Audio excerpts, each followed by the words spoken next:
Gunfire lighting up the night and shattering the peace and quiet. In Shaw, people are shaken and say this is part of something much bigger. And that video is not the only piece of evidence. People tell First Alert 4 the problems are tied to short-term rentals in that South City neighborhood. Some of the incidents have happened along Shenandoah Avenue, just west of Grand and blocks from Tower Grove Park.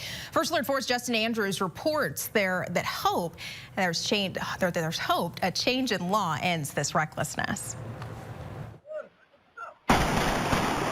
Bullets blew through the Shaw neighborhood early Sunday morning.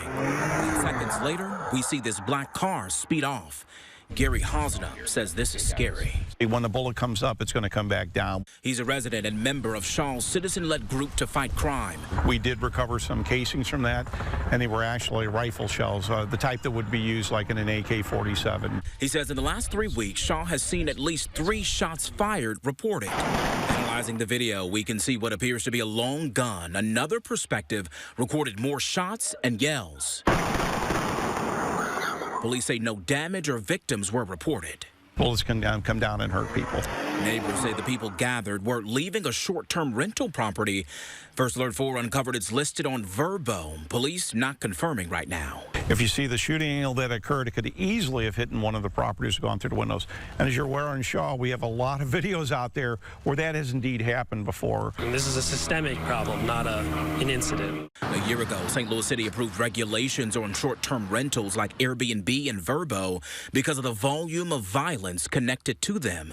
It prohibits parties and single-night stays, requires permitted operators to have an agent available 24/7, along with putting a cap on the number of rentals in multi-family homes and how many short-term rentals one person can operate. It's really going to help the neighborhood organization work with property owners when this type of a thing occurs. Those regulations take effect in roughly 2 weeks, beginning November 6th. If rules are not followed, short-term rental owners could face fines and have their permit revoked. Neighbors are hoping it's one way to keep some violence away. In South City, Justin Andrews, First Alert 4.